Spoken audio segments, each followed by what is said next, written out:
Meus irmãos, graça e paz a todos. Marcos Que Paulo, Noé, a sua cara. Deus venha abençoar as nossas vidas em mais um estudo da sua palavra. Amém? Vamos orar? Amém.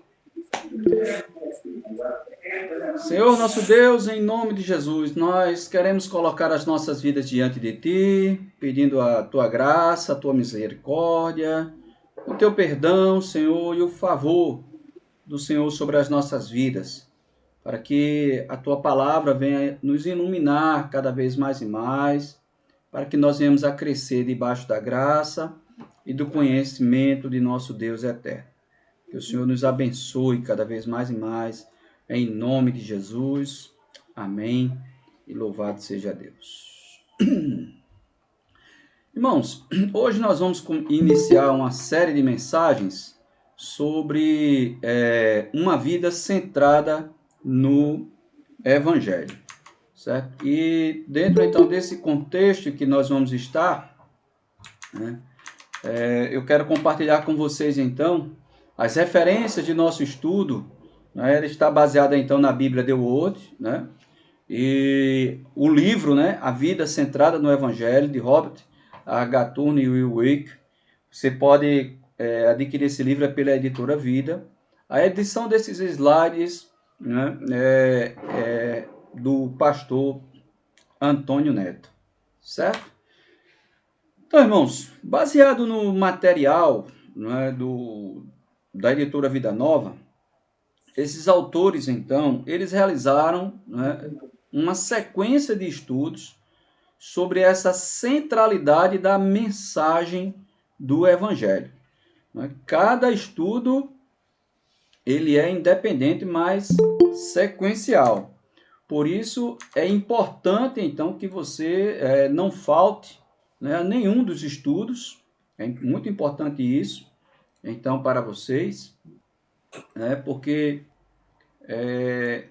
há uma necessidade, então, de vocês participarem, né, de se envolverem, porque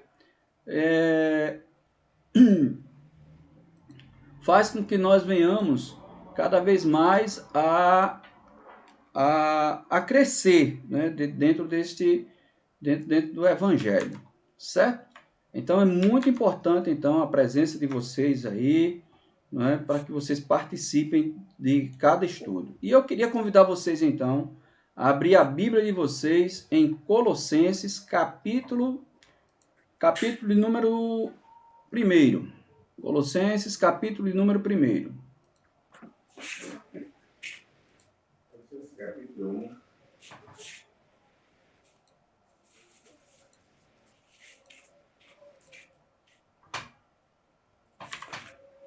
Capítulo 1. Versículo 10. Capítulo 1. Verso 10. Colossenses, capítulo de número 1.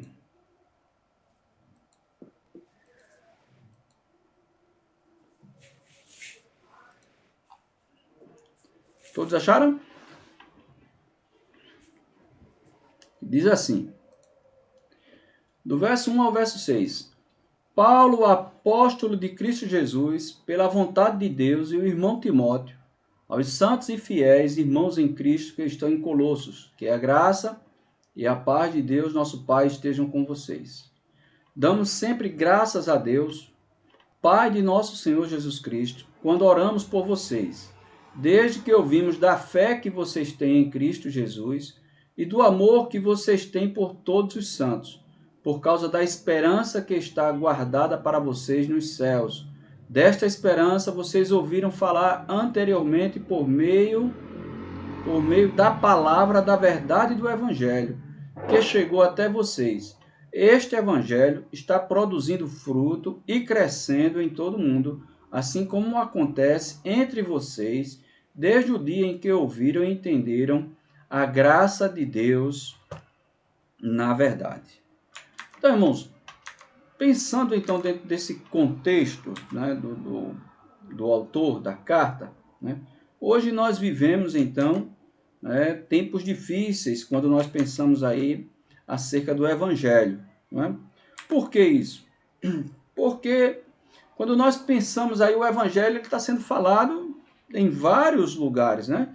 Na TV, na internet, nas redes sociais, né? Até na oposição, hoje o Evangelho está sendo falado. Né? Antigamente, então, quem falava mais ou quem era contra eram os católicos. Mas hoje, então, todas as pessoas estão tendo uma ideia, né, acerca do Evangelho, seja para o bem, seja para o mal. Né? Por isso que nós somos conhecidos, então, de acordo com o IBGE, né, até há essa distinção que o que era antigamente conhecido como a religião protestante, e eu me lembro, né, ali quando eu estava no sertão, que ainda era conhecido como a religião dos bodes, né, porque que ficava berrando a ideia, aquela confusão que tinha entre protestantes e católicos ali no Alto Sertão. Então, hoje, né, essa figura do protestante, ela foi mudada, então, para uma religião evangélica. Mas, diante, então, dessa religião evangélica, está tendo uma banalização do evangelho, porque o evangelho, realmente, ele está sendo diminuído pelas pessoas. Né? Há, então, uma espécie de banalização, né? De uma ridicularização. Né? São vários fatores, entre eles a política, o envolvimento dos evangélicos na política, evangélicos na corrupção e por aí vai. Dentre esses muitos fatores, né, que nós temos visto aí na nossa mídia. Por que isso? Porque hoje se coloca essa figura evangélica em qualquer coisa.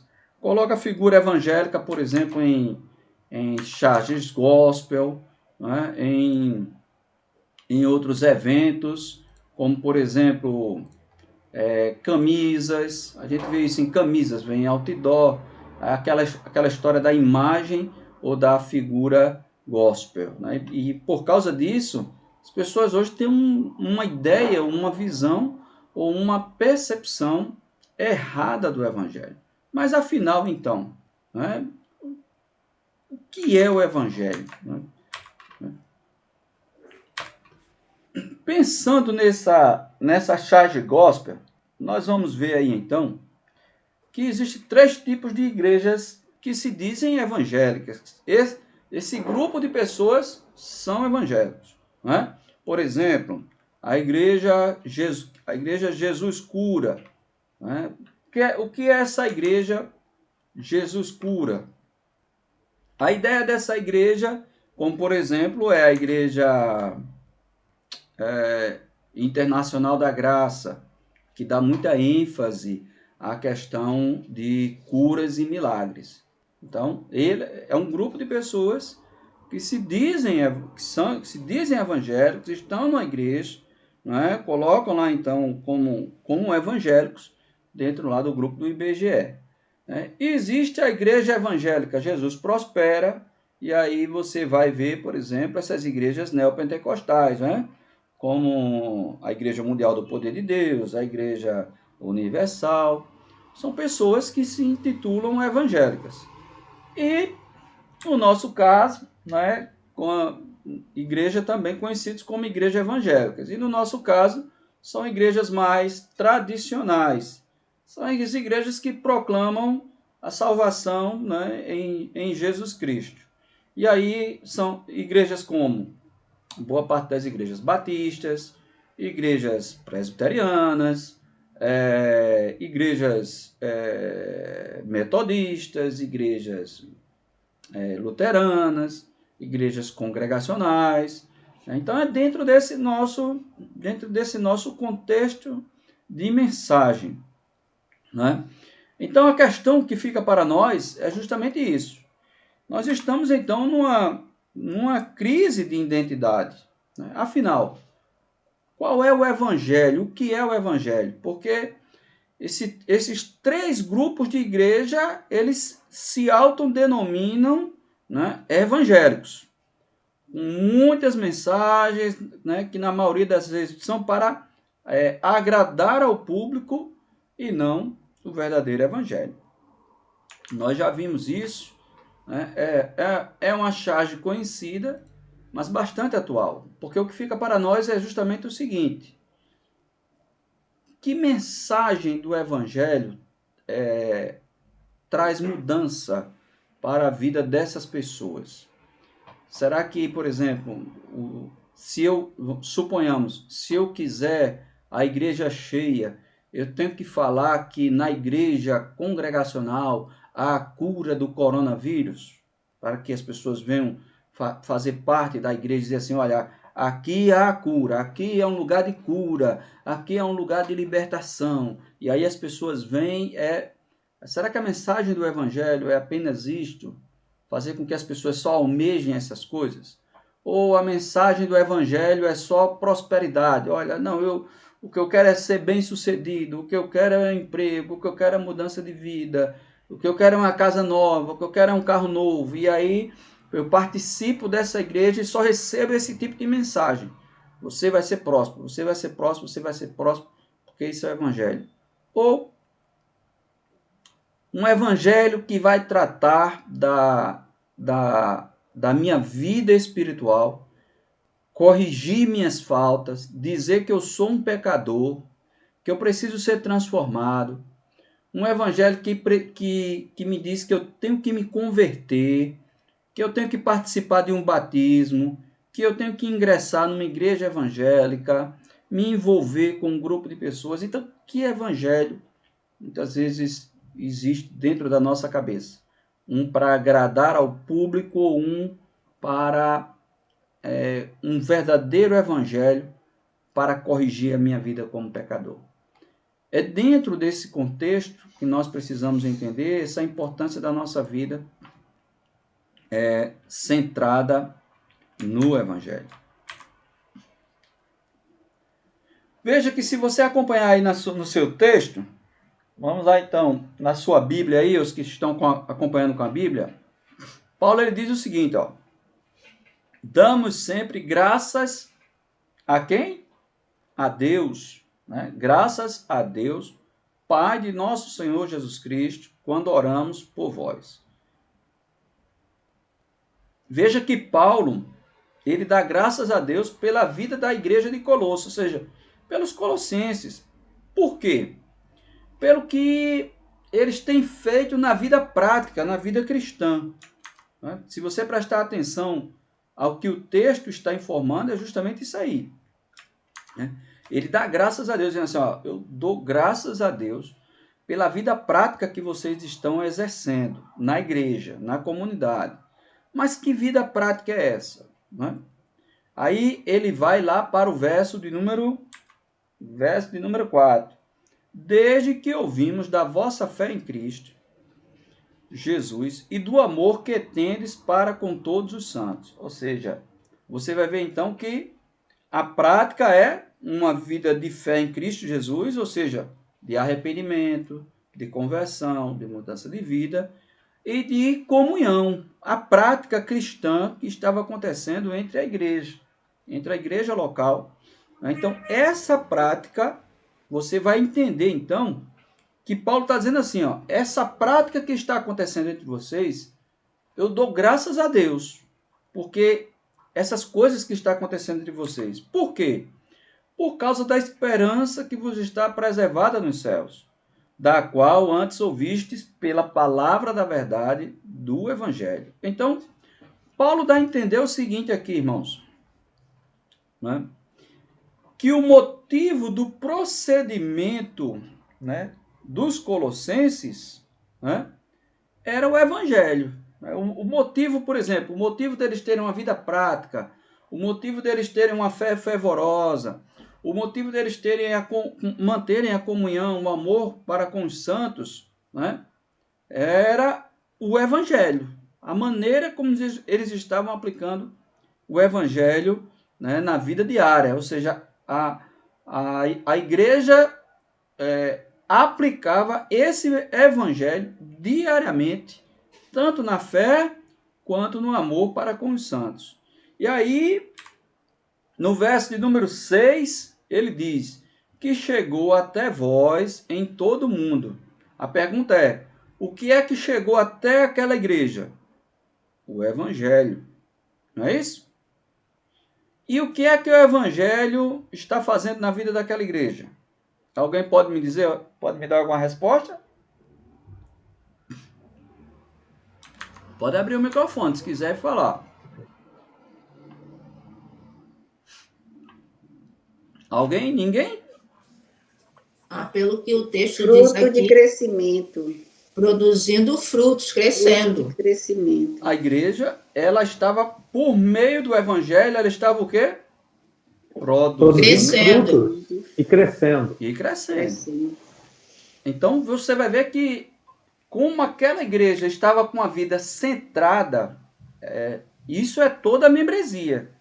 Paulo, ele começa dando graças a Deus pela maneira como a igreja estava produzindo e pela igreja como a maneira estava crescendo por meio do evangelho. Até aí vocês estão entendendo aí ou não? Sim. Então vamos lá. Continuando então, entenda. Pastor, o que é que causa uma mudança numa igreja? Qual é a diferença? O que é que impacta a nossa vida? Como é que nós podemos, como é que pode haver uma mudança na igreja local? Né? Você vai ver que Paulo aí, ele não estava falando da igreja universal, que é aquela igreja, quando eu falo a igreja universal, é a união de todos os crentes, quando Jesus diz, né? E eu edificarei a minha igreja, e as portas do inferno não prevalecerão contra ela. Né? Essa é a igreja do Senhor Jesus espalhada sobre a face da terra. Paulo ele estava colocando uma igreja local, dizendo assim, ó, a igreja de Colossos. E esses irmãos da igreja de Colossenses, rapaz, eu dou graças a Deus pela vida de vocês. Alguém da igreja podia até dizer, pastor, mas por que o senhor está dando graças a Deus pela nossa vida? Rapaz, pelo que o evangelho está produzindo na vida de vocês. O evangelho está produzindo frutos, o evangelho está trazendo um crescimento na vida de vocês. Porque é isso que o segredo de uma vida cristã nos traz. Né? É fé em Cristo e prática cristã. Que tudo isso é por meio da verdade do evangelho. Veja que o termo aí, quando ele diz aí produzindo, na Bíblia de vocês, o termo grego é carpoforel, que é a produção de algo concreto. Né? Não é algo... não é algo que é para ser diluído, mas é algo que cresce e produz algo bom, como uma planta que cresce e dá um bom fruto. Né? Por exemplo, uma mangueira, né, que cresce e no tempo certo dá o fruto maravilhoso, que é a manga. Então, Paulo está dizendo que a igreja está produzindo e que a igreja está crescendo. Por meio de quê? Da verdade do evangelho. Veja que é um crescimento ampliado. Então, irmãos, dentro desse contexto, então, né, nós entendemos aqui que o evangelho ele causa realmente uma mudança. Por causa, então, Paulo ele vai dizer aí que em todo esse contexto aí, ele está fazendo isso porque traz uma esperança para nós. Né? Porque o evangelho ele realmente vai crescendo. E dentro desse contexto aí,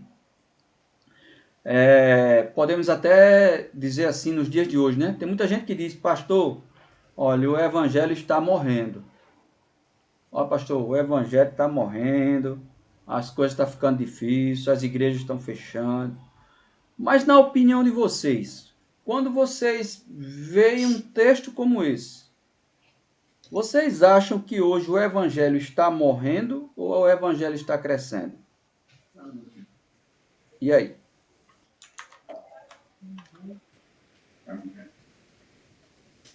Ninguém? Estamos vivendo situações e situações, viu? Se por um lado ela cresce, pelo outro lado tem um monte de gente perdendo a fé. Pronto. Como sempre, precisamos de Jesus. Não tem para onde correr. Vamos lá.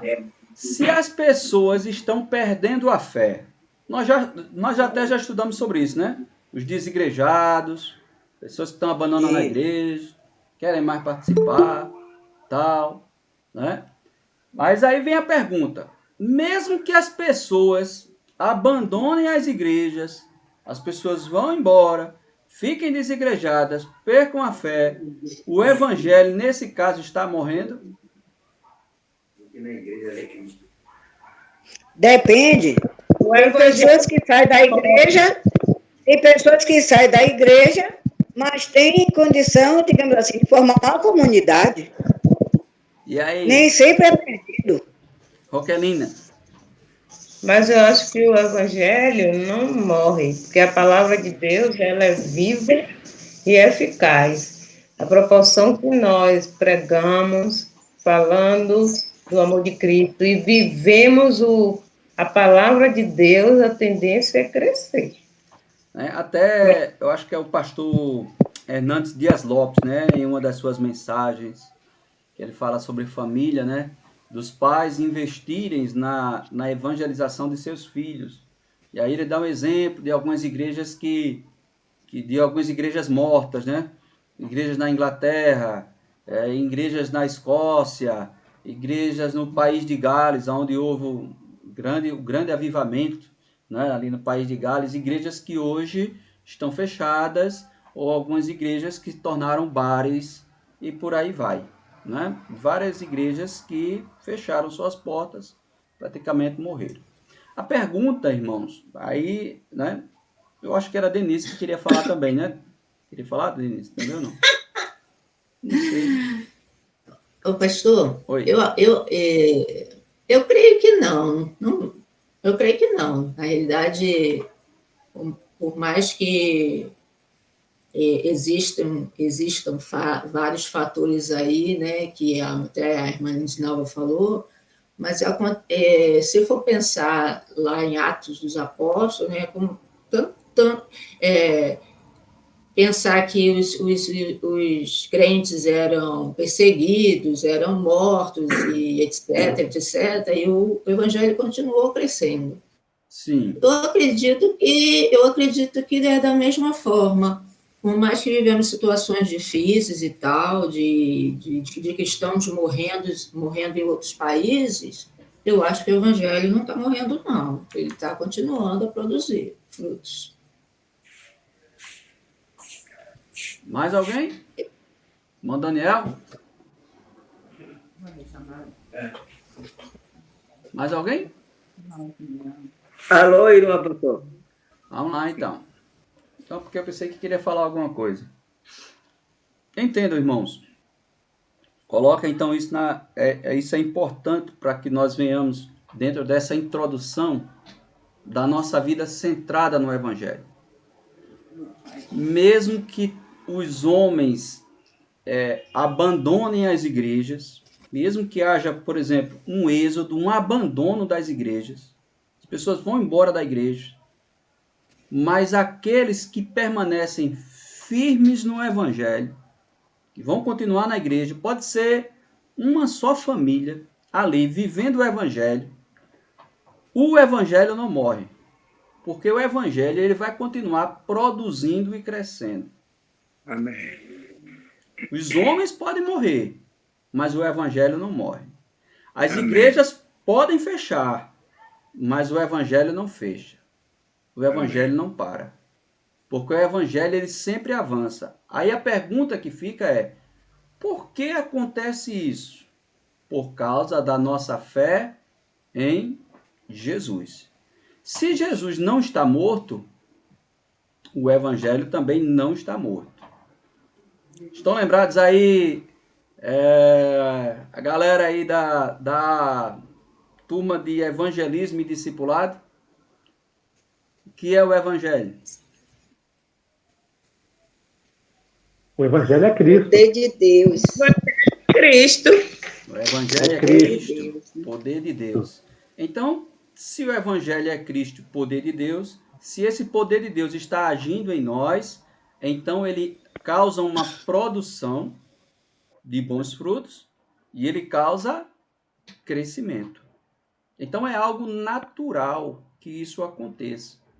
Mesmo que algumas pessoas abandonem as igrejas, mesmo que vá embora dizendo assim, ó, sabe de uma coisa? Eu não gostei dessa igreja, eu não gostei desse pastor, esse pastor é chato demais, vou embora dessa igreja, não quero saber mais não, vou procurar outro. Mesmo que eles façam isso, mas os que permanecem no Evangelho crescem no Evangelho.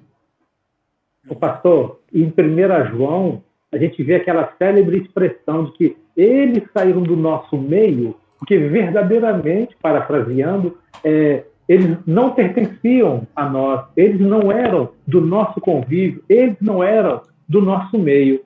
Mas aquele que permanece, aquele que investe energia, como assim, a igreja da federação investe, porque mesmo que saia um, aqueles que permanecem firmes no Senhor, cresce o ardor missionário, cresce o desejo de assistir às lives pela internet. Então, por mais que pessoas saiam, porque efetivamente não pertenciam ao rebanho, não eram ovelhas do Senhor, aquele que permanece dentro deles mantém esse desejo de professar a fé, de ser testemunha, de fazer missões, de falar do Evangelho. Por isso que a palavra de Deus, ela é viva e eficaz, e ela não volta vazia.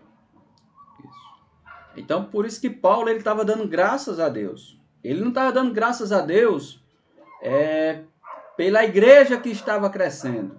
É isso que vocês precisam entender. Era o que o Evangelho estava produzindo na vida da igreja. Entenderam aí agora ou não? Vocês entenderam essa diferença? Não é o Evangelho. É tanto que eu acho que a gente já falou um pouco. Não sei se vocês. Quando eu falei sobre o livro de Atos dos Apóstolos ali, quando diz, tem muita gente que confunde quando a igreja vai crescendo com o Pentecostes, né? Por causa da quantidade de membros que vão crescendo. Mas se você acompanhar direitinho Lucas em Atos, ele vai dizer que é a palavra de Deus que vai crescendo na igreja, né? Então, não é a igreja que cresce, é o que o Evangelho produz na vida da igreja. É o que o Evangelho produz na vida da igreja. Por isso que a nossa vida, como igreja, ela deve estar realmente centrada no Evangelho. Quando você olha então para Colossenses, aí no capítulo de número 1, o verso 5 e 6, você vai ver 3 coisas básicas. Primeiro, o Evangelho não morreu. As igrejas morrem, mas o Evangelho não morre. Por quê? Porque o Evangelho é O poder de Deus. poder de Deus. O Evangelho é Cristo. O Evangelho é Cristo. Então Cristo não está morto. Se Cristo não está morto, o Evangelho não morre. Outra coisa, o alcance desse Evangelho. Paulo ele vai dizer que o Evangelho ele tem um poder tão grande na vida da igreja que estava produzindo na igreja local, mas alcançando o mundo, né? Na mente de Paulo, o mundo ali era toda a Ásia Menor, que o Evangelho estava alcançando, né? Dentro o que nós chamamos de cosmovisão, né? Não é que Paulo, por exemplo, nos tempos de Paulo estava dizendo que o Evangelho estava chegando no Brasil, porque Paulo, como diz, era só uma terra, né? O Brasil nessa época era só uma terra indígena, e Paulo não tinha nem noção onde ficava o Brasil, né? É tanto que ele queria chegar na Espanha, quando ele diz lá na sua carta aos Romanos, né? Era um sonho dele de chegar para alcançar a Espanha. Mas ele diz que esse evangelho estava alcançando o mundo, mas era o mundo conhecido por Paulo, toda a Ásia Menor, toda aquela área ali, então, né, do mundo conhecido por Paulo, né, do mundo greco-romano. Esse evangelho, então, mesmo que as pessoas rejeitem, que muitos rejeitaram, muitos abandonaram, né? Muitos não perseveraram, pode acontecer isso, né? O que aconteceu, por exemplo, com aquela igreja, eu esqueci agora, se eu não me engano, a igreja de Sardes. Olha, você tem fama de que está viva, mas você está morta, né? A igreja estava morta, mas o evangelho não. Porque o evangelho ele tinha poder e tem poder para ressuscitar uma igreja. Por isso que qual é o conselho de Jesus para aquela igreja? Olha, te arrepende, tal, volta às práticas, né, da vida cristã, da palavra, para que reavives. Não é isso? Ou seja, a palavra ela tem mesmo a igreja morta, mas o evangelho tem esse poder. Por isso que a nossa vida, né, dentro desse contexto então, é que a nossa vida cristã, ela precisa estar centrada, alicerçada, pautada, arraigada no Evangelho. Porque diante de todas as lutas e provações que nós venhamos a passar, estamos ali agarrados, conectados, amarrados, né, em Cristo Jesus. Ali com Ele, então, em Cristo. Pode, como diz a história, é aquela como Mateus capítulo, se eu não me engano, capítulo de número 7, quando Jesus está ali encerrando o Sermão do Monte, né? Que ele faz a comparação de uma casa edificada sobre areia e de uma casa edificada sobre a rocha. E aí diz que aquele que tem a casa edificada sobre a rocha, vem os ventos, as tempestades e os vendavais, mas ele vai se manter o quê? Estável, inabalável. Não é por causa dele, mas é por causa de quem? Da rocha. Uma vez que a nossa vida está centrada no Evangelho, pode vir Covid-19, Covid-20, Covid-21, pode vir o Covid que for, mas a nossa vida vai estar firmada na rocha. Amém? Amém. Entendendo então desse contexto aqui, né, o Evangelho então implica que o praticar da palavra de Deus gera frutos e faz com que nós venhamos a crescer. Quando nós crescemos no Evangelho, há uma vida prática. Por isso que o Evangelho, então, ele é vivo. Né? O Evangelho, então, ele é vivo e pessoal. Porque nós entendemos, então, isso. O Evangelho ele precisa de uma vida prática. O Evangelho precisa que nós venhamos a dar evidência de uma vida frutífera. E o Evangelho implica que nós venhamos a estar crescendo cada vez mais e mais. E esse crescer é em todas as áreas da nossa vida cristã. Não é verdade? Ou não? Amém? Verdade. O crescimento tem que ser homogêneo, né, pastor? Tem que ser em todas as áreas. Em todas as áreas.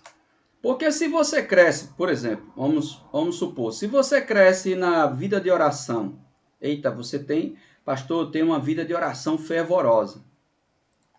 Né? Pastor, pode contar comigo na vigília, nas orações, pode contar comigo que é benção. Mas e na sua comunhão com os santos? Como é que você tem comunhão com seus vizinhos, com seus amigos? E em relação à palavra de Deus? Pastor, esse negócio de estudo bíblico, esse negócio de estudar a palavra de Deus, não conta comigo não. Né? Não conta comigo não. Eu não quero mudança, eu não quero que haja mudança na minha vida não. Né? Pastor, eu gosto de frequentar a igreja, eu gosto de orar, eu gosto de frequentar, mas eu não quero ser membro de uma igreja, eu não quero me tornar participativamente ativo, não. Então, você vai ver que são pessoas que crescem numa área e não crescem em outra. Já pensou uma árvore que cresce só pela metade? Ela só cresce a metade do galho, o outro fica para baixo. Ou que não produz fruto, né, pastor? Cresce, cresce, cresce, e Fica não produz instável nada. ou cai, né? É. Não é? Não tem como. O evangelho ele causa a produção de frutos e de crescimento, mas é em todas as áreas, né? Em todas as áreas da nossa vida. Por que, irmãos? Talvez você venha dizer assim, por que é que o pastor está dizendo isso? Por causa dessa pergunta. O que é o evangelho? Dentre as muitas definições, o autor desse livro ele diz o seguinte: existem muitas representações simplificadas do Evangelho que podem ser muito úteis, mas eu acredito que a forma mais rica, então, é ele dá a ideia de querer ver, então, o Evangelho como uma história. E nesse sentido, então, o Evangelho, né, mostra, né, que existem aspirações. O que é que eu mais espero de Deus? O que é que eu mais espero de Deus? E eu faço essa pergunta a vocês.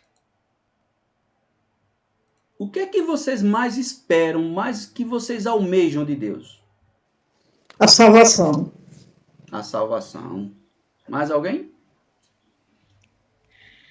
A salvação, para mim, no caso, né? A salvação que a gente espera e também poder ajudar outros, né? A se salvar.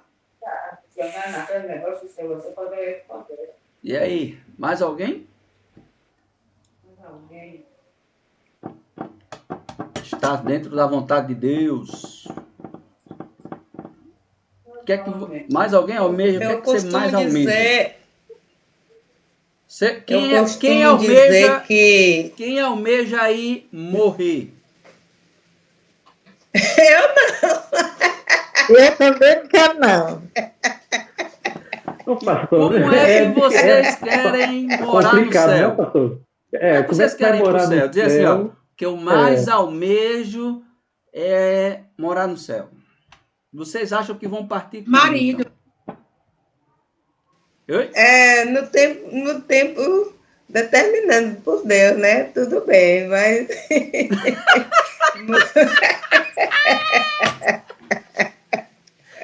Eita! Eu quero morar no céu, mas... aí com a pergunta. No tempo determinado, claro. A nossa vida vai até 120 anos, Deus disse. Até 120 anos. Já imaginou, por 70, exemplo? 80. Pensa aí agora, todos nós. Agora, nós somos Moisés, certo? Todos nós Moisés. Deus chega pra gente agora e diz assim: suba o monte, que você vai morrer agora. E aí? Aí eu subo. Se Deus mandar, Deus vai consolar mesmo. Eu tenho prazer de ir com Deus. Com Deus, claro. Eu vou subir, mas eu vou falar. Senhor, espera um pouco. Eu vou sim com Deus? Ai, claro. Eu não quero ficar aqui. Eu vou tentar conversar com ele. Senhor, meu tempo terminou mesmo? Não tenho mais chance? Não tenho mais chance? Se o senhor disser que meu tempo terminou, eu tenho que ir. Agora, se disser que eu ainda tenho uma chance, me deixa ficar. Também se você não subir, né? Sim. Não subir, quando Deus mandar você subir, você não subir, você vai pro inferno. Eu não sou doida, não. Eu não sou.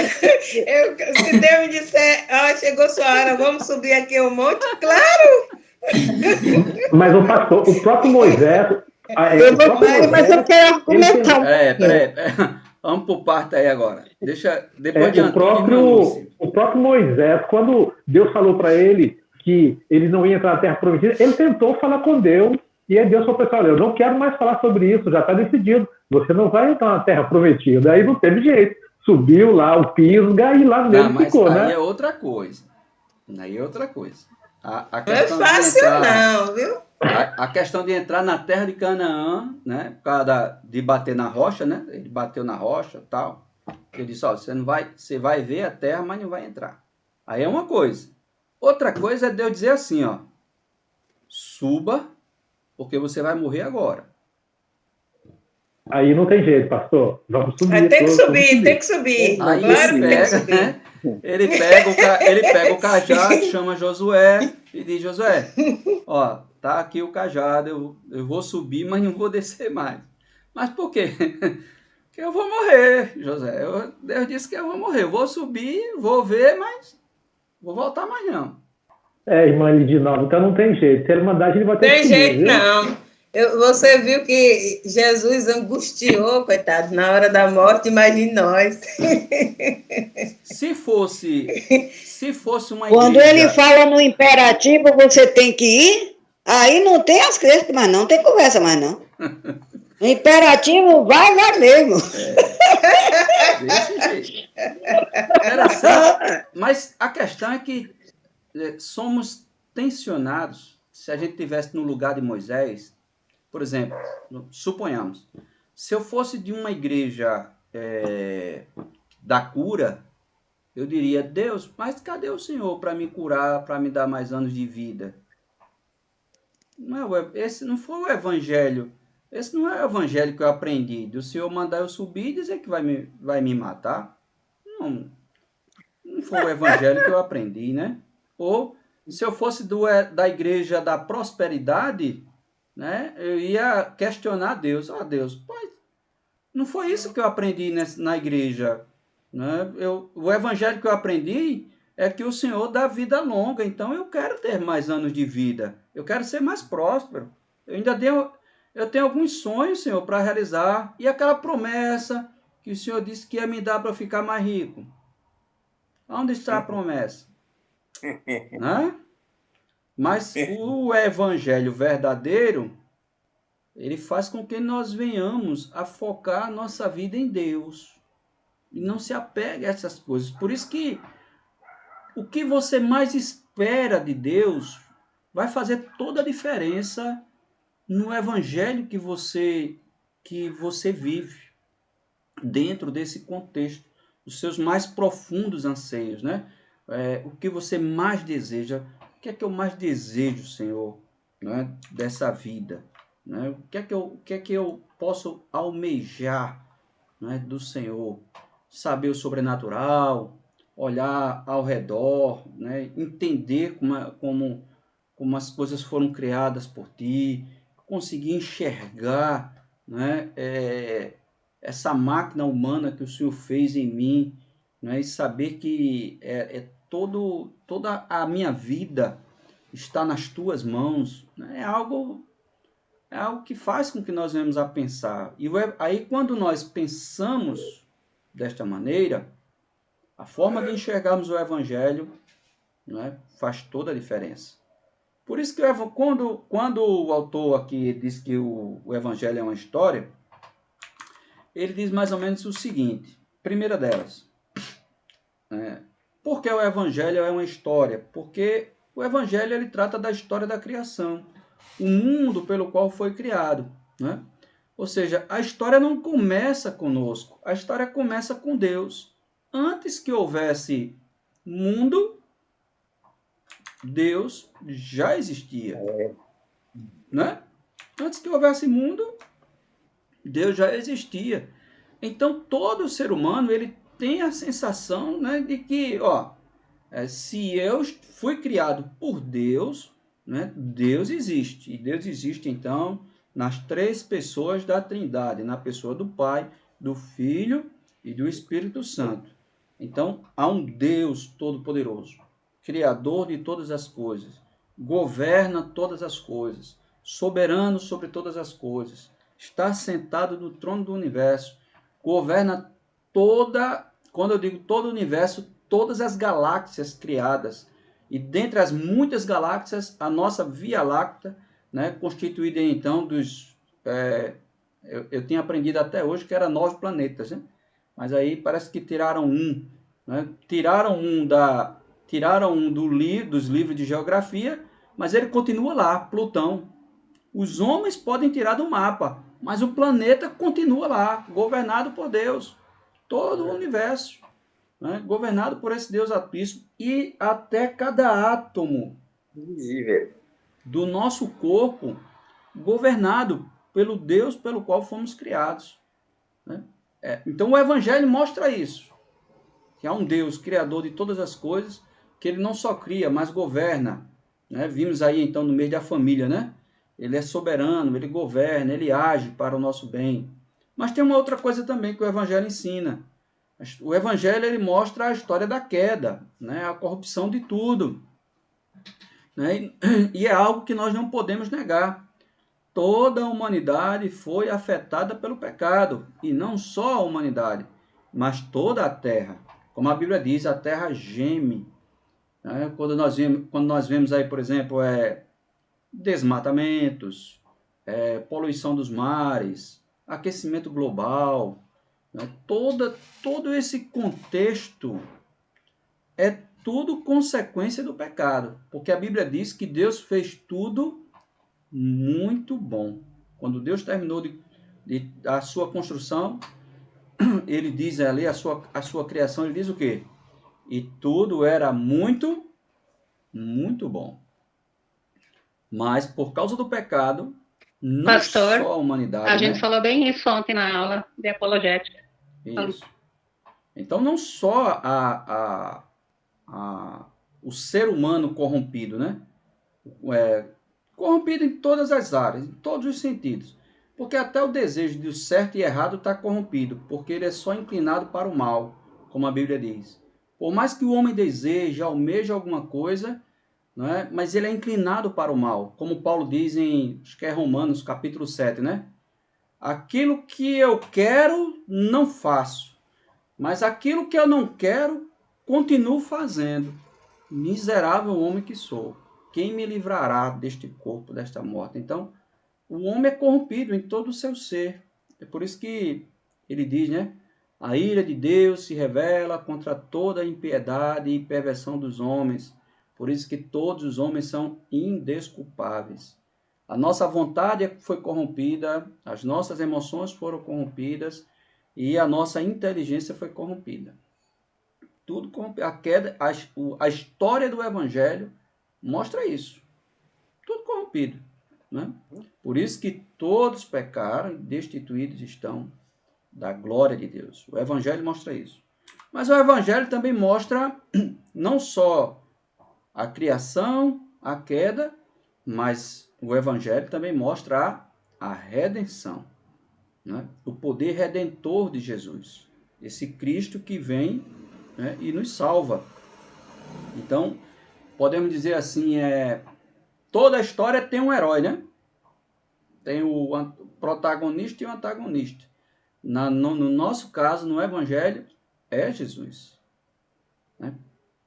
Porque Jesus ele nos resgatou, nos redimiu, nos salvou, né? Agiu em nossas vidas. E tudo isso, o plano de Deus, antes que viéssemos a existir, como Paulo diz aos Efésios, né? Que Deus nos amou, né? Antes que houvesse mundo, né? E nos predestinou para Ele. Né? Deus resolveu nos amar, nos criar, mesmo a gente se rebelando contra Deus, Ele resolveu nos salvar, nos redimir e nos dar a vida eterna em Cristo Jesus. Por isso que a história do Evangelho mostra isso. Esse agir de Deus na história. E tem duas coisas aqui, irmãos, né, em relação à consequência do pecado. A primeira delas, né, o pecado, uma vez que nós nos rebelamos contra Deus, o pecado nos escraviza e nos domina, né? Porque é justamente isso que Paulo diz lá em Romanos, capítulo 6, verso 14. Pois o pecado não os dominará, porque vocês não estão debaixo da lei, mas debaixo da graça. Uma vez que Cristo nos redimiu, não estamos mais debaixo do pecado.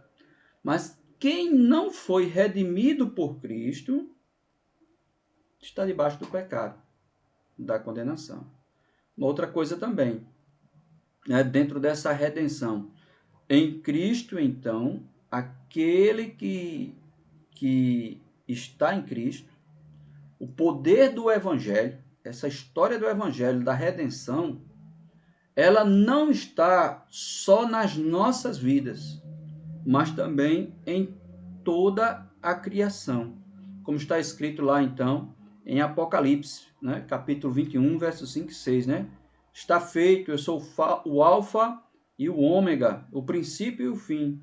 A quem tiver sede, darei de beber gratuitamente da fonte da água da vida, né? E também em Apocalipse ele diz, e eis que faço nova todas as coisas.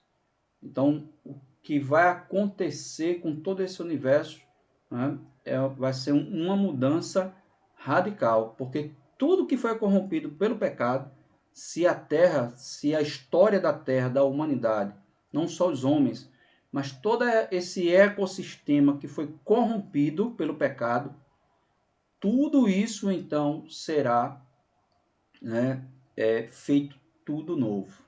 É tudo novo. Uma nova vida, tudo novo para a glória de Deus. Para a glória de Deus. Então, esse é o poder do Evangelho, irmãos. De produzir, de frutificar e de trazer crescimento. Mas também a história do Evangelho não é só na criação, na queda e na redenção, mas de um novo povo. Por quê? Porque a história continua. E aqui está o segredo, né? Aqui está o segredo da vida da igreja, da carta aos Colossenses. Porque o que Deus estava fazendo na igreja de Colossos, Deus estava fazendo na vida de outros irmãos também, de outras cidades, e está fazendo nas nossas vidas, quando nós temos uma vida centrada no Evangelho.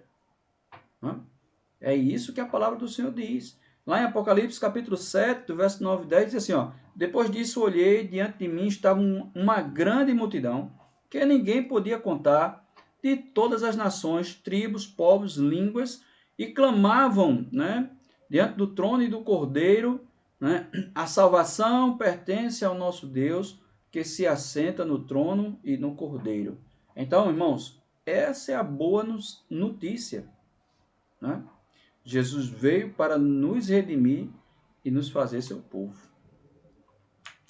Esse é o Evangelho. O Evangelho é a nossa história.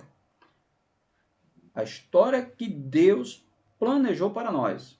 Desde a criação até a consumação de todos os séculos. De todos os tempos. Desde a criação, é isso que você tem que entender, viu? Desde a criação até a consumação dos séculos, a igreja, o Evangelho está produzindo frutos e crescendo por meio da vida daqueles que têm fé em Jesus. Alguma pergunta?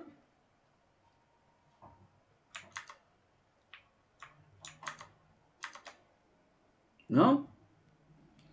Então, dentro do nosso estudo, daquilo que nós vamos meditar na nossa série de mensagens, nas próximas semanas eu vou estar até colocando aí no grupo da igreja algumas questões que vocês vão fazer com que vocês venham pesquisar durante a semana.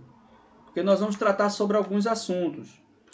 E dentre eles, então, pastor, como a criação, a queda, a redenção de uma nova história, né? Como a minha vida pode estar centrada nessa história? Como a minha vida pode estar centrada nesse Evangelho? E aí nós vamos seguir um programa. Viver sobre a visão do Evangelho. Que a nossa vida venha estar centrada, a ótica, a nossa vida voltada pelo que o verdadeiro Evangelho ensina. Uma vida sem fingimento, né? Porque o que não falta, irmãos, são pessoas aí que se dizem evangélicas, mas não há uma mudança de vida. Né? Porque aonde o Evangelho entra na vida das pessoas, há uma mudança, há uma transformação. Então são muitos, não são poucos, que se dizem evangélicos, mas é uma fé fingida, não é uma fé que traz transformação. Outra coisa, né? Crer no Evangelho, fazer com que a nossa vida venha estar voltada nessa fé no Evangelho. Qual a distinção entre lei e evangelho? Uma vez que eu estou no evangelho, devo rejeitar a lei? Por que a lei ainda é tão importante se o evangelho ele já existe? Arrependimento, que é um arrependimento sincero. Mesmo uma vez que nós nos convertemos, quais são os ídolos ainda do coração que existem nas nossas vidas que precisam ser removidos pelo evangelho? Missão, qual é a minha missão por meio do evangelho? Por meio do evangelho, o que deve trazer perdão? E quais são os conflitos que ainda existem dentro de mim que precisam ser mudados, moldados e transformados pelo evangelho? Então são muitos, né? Nós vamos ver então na nossa série de mensagens que Deus venha estar trabalhando nas nossas vidas por meio do evangelho, né? Que a nossa oração seja: Senhor, eu quero ter uma vida produtiva por meio do evangelho. Eu quero crescer por meio do evangelho. Que essas lições, que essa série de mensagens venham mudar o meu eu, o meu caráter, as minhas ações, as minhas atitudes, para que eu não me acostume na mesmice da minha vida cristã. Porque a tua palavra diz que o evangelho produz. Então que eu venha produzir, né, debaixo do conhecimento do Senhor. Amém? Amém. Amém. Os irmãos, tem alguma pergunta? Não. Não? Não, eu não. Os irmãos têm algum motivo de oração? Gostariam de compartilhar? Para nós orarmos? Eu quero pedir a Deus, né, Deus Pai, Deus Filho e Deus Espírito Santo, que Ele derrame a sabedoria dele em cada um de nós aqui presente, para que a gente dê os frutos que eles precisam, né? O Pai, o Filho e o Espírito Santo. Amém. Eu quero... Pastor. Diga, Pastor. Denise, depois de Denise, Roquelina. Ô, pastor, eu quero pedir para que ore pelo pastor Flávio e o Mateus, né? Certo. E nesse momento de dor e sofrimento agora, né? Mais né? Consequência, né? No ano passado foi a mulher e agora o filho. E eles precisam muito de nossas orações. Amém. Para que Deus, né, o fortaleça, né? E fortaleça o Mateus também. E está sendo muito difícil para eles e a família. Amém. E eu quero pedir pelos sobrinhos que foram acometidos da Covid, uma Denis e Renata, são meus sobrinhos. Não tão grave não, mas para que Deus restaure, que passe essa quarentena que eles estão passando. Como é o nome deles, Roquelina? Denis, Alain Denis e Renata. Renata. Certo. Como é o nome dele? Mais alguém? É Alisson Denis. Certo. Tem mais alguém? Tem algum pedido? Marina até pediu para orar pelo o filho dela também e a nora. O filho está de Covid e a nora está com problema cardíaco. Certo. Eu quero agradecer, né, pela minha cirurgia, que graças a Deus foi tudo bem, já recuperou. E agradeço a Deus. Eu também quero agradecer porque eu fiz uma boa viagem. O Alexandre tinha sonhado que o avião ia cair. Mas eu orei pedindo a Deus, Senhor, espero que não seja a minha hora ainda. Aí eu quero agradecer porque deu tudo certo e pedir pela família da minha tia Mariana, que ela faleceu, e pela família da minha prima Tereza, que perdeu um filho de 28 anos. É Mariana e quem? os filhos da tia Mariana, que é a tia Mariana que faleceu, e a minha prima Tereza, que perdeu um filho de 28 anos de Covid. Certo. Mais alguém? Pastor, Rose falou no começo sobre Ellen, estava febril hoje, aí eu lembrei também agora. Vamos orar por Ellen.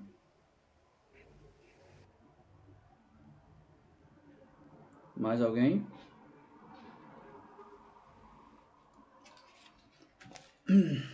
Então vamos orar.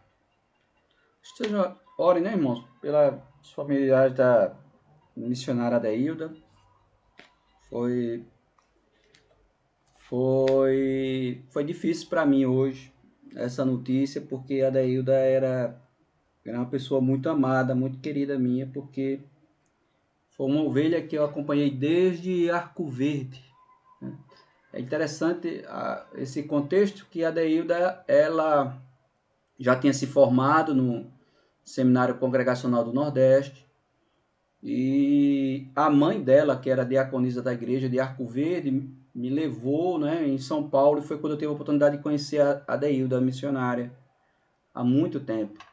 E de lá para cá, foi uma ovelha que eu tive que não era que ela não estivesse na igreja, mas por exemplo, diferente de vocês, né?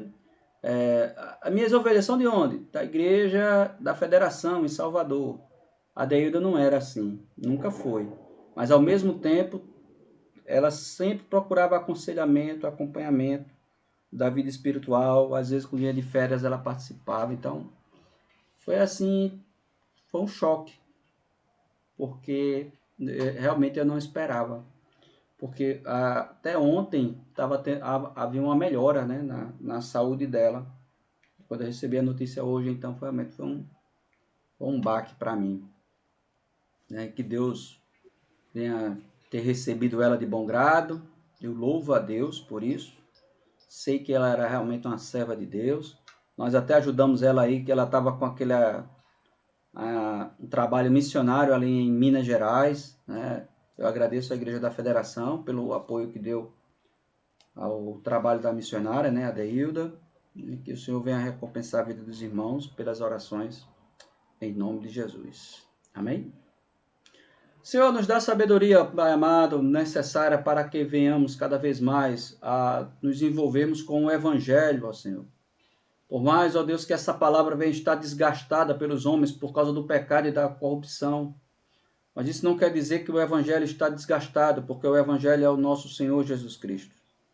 O Evangelho, Senhor, é a história, ó Deus, da nossa criação, da consequência dos nossos pecados, ó Deus, da nossa redenção e da vida eterna, da consumação dos séculos.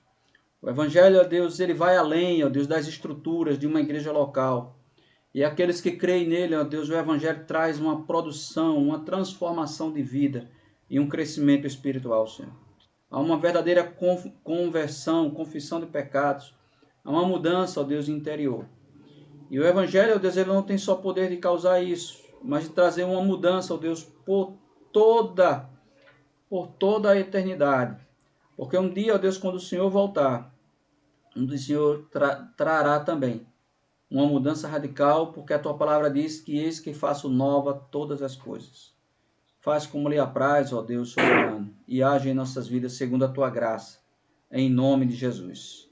Que a tua mão, ó Deus, venha abençoar a vida daqueles que estão enlutados neste momento, na vida, ó Deus, da nossa diaconisa, ó Deus, Helena, na vida, ó Deus, do pastor Flávio, do Mateus, na vida, ó Deus, de Dona Mariane, de Dona Teresa, que o Senhor venha tomar essas pessoas, essas famílias que estão enlutadas, e até aquelas, ó Deus, que não foram colocadas aqui na nossa lista, mas que o Senhor venha estar consolando, porque o Senhor não é só o Deus que tem o poder da vida, mas o Senhor é aquele que tem, ó Deus, o poder de consolar as famílias que se encontram em angústia e sofrimento. Então age, ó Deus, nessas famílias, ó Deus Todo-Poderoso. Age, ó Deus, para o nosso bem, porque é o que a tua palavra diz. Todas as coisas cooperam para o nosso bem. e nós queremos nos render a Ti. Te peço, ó Deus, pela vida daqueles que se encontram enfermos também, ó Senhor, com o problema do Covid, que o Senhor venha trazer restauração, ó Deus, na vida do Denis, ó Deus, na vida, ó Deus, da Renata, na vida da Ellen, ó Deus, pessoas que se encontram enfermas, ó Deus, em várias áreas, ó Deus, aqueles que se encontram com enfermos de Covid, aqueles que se encontram enfermos de câncer, aqueles que se encontram enfermos com dores no corpo, com dores na coluna, dores de cabeça, mal-estar, ó Senhor, aqueles que têm sofrido de insônia, ó Deus, e de tantas preocupações, eu quero te pedir, ó Senhor, restaura a saúde dos teus filhos neste momento, da ansiedade, pessoas que têm sofrido de depressão, Senhor, angústia da alma, cura a vida dessas pessoas, restaura a saúde, Deus, dos teus filhos, em nome de Jesus Cristo, que nós colocamos diante do Senhor. Eu quero te agradecer, ó Deus,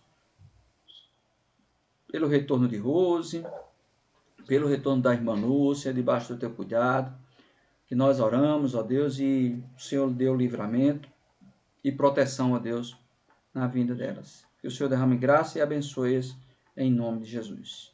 Te agradeço, ó Deus, também pela cirurgia da Adalva, do nosso presbítero Laércio, e muitos outros irmãos que têm colocado diante do Senhor as suas vidas, pela recuperação da saúde da missionária Eliette, do Tiago, da Andréa, que o Senhor, ó Deus, venha ser engrandecido.